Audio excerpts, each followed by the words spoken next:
Welcome back to the second round of business right here on News Today. The private sector can do business to benefit the society and thus creating shared growth. But is this possible? Various businesses agree, but some believe that shared growth needs to be quantified. While it's important for business to make profits, different stakeholders at a consumer conference held in Midrand say everyone must benefit.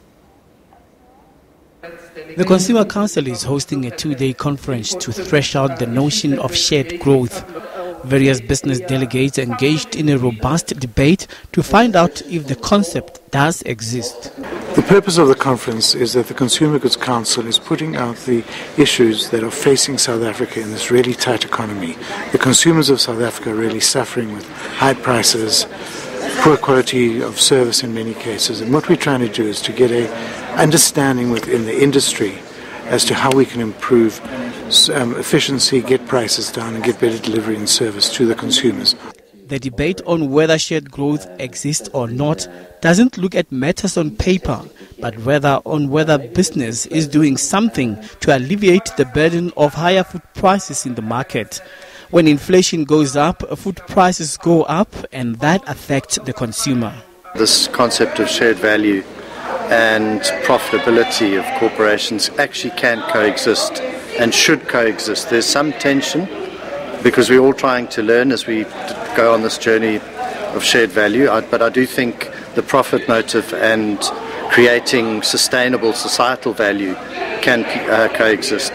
Panelists argued shared growth from the perspective of their specific sectors of the economy.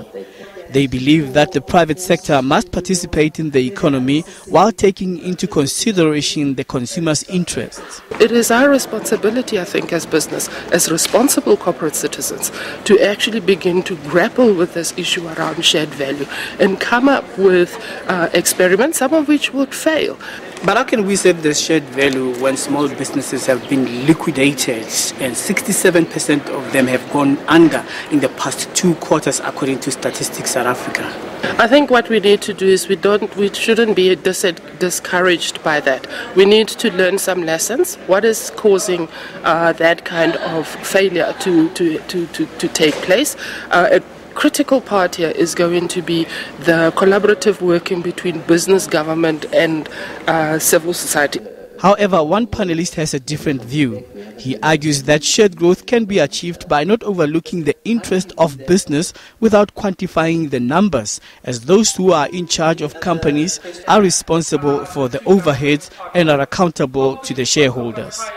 The idea is you pursue business imperatives that have a social good, programs, products, and so on.